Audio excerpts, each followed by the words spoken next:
Pizza লাভাররা কই? একটা comment করে জানতো। আসসালামু আলাইকুম সবাইকে। সবাই কেমন আছেন? আশা করছি সবাই ভালো আছেন। তো আমি তো একজন পিৎজা লাভার, এটা সবারই জানা। তো আমি পিৎজা লাভার দেখে পিৎজা খেতে পিৎজা বারকে চলে গেছিলাম। তো পিৎজা বারকে যাওয়ার পরে টাইমটা ভালোই কাটলো। যাওয়ার সাথে সাথে আমরা অর্ডার দিয়ে দিলাম the everything pizza. The everything পিৎজার ভেরি লার্জ যেটা ছিল ওটা অর্ডার দিয়েছি। লার্জ পিৎজাটা মানে আসলেই প্রথমেই ভাবছিলাম লার্জ, নামে লার্জ, বাট আসার পরে দেখি যে আসলেই লার্জ। এক একটা স্লাইড, এখনই ভিডিওতে আপনারা দেখতে পারেন, এক একটা স্লাইড এত বড় বড় যে কি বলবো।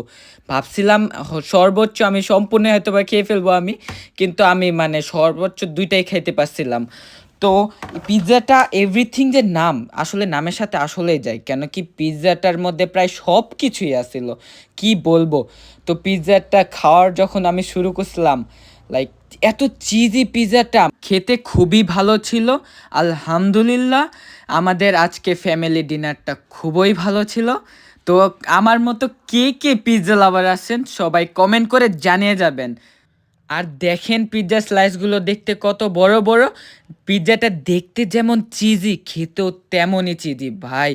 এত মজা ছিল পিৎজাটা, খুবই মজা। আমি খেতে খুবই মজা পাইছি।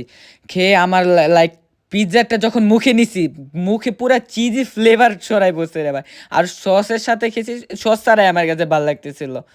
পিৎজাটা খুবই চিজি আসিল আর খুবই ইয়ামি আসিল। Thumbs up to pizza burger. And সবাই আমাকে কমেন্ট করে, কিন্তু আবার বলে দিচ্ছি, সবাই আমাকে কমেন্ট করে জানিয়ে যাবেন কারা কারা পিৎজা লাভার আছেন। বাই বাই, আসসালামু আলাইকুম।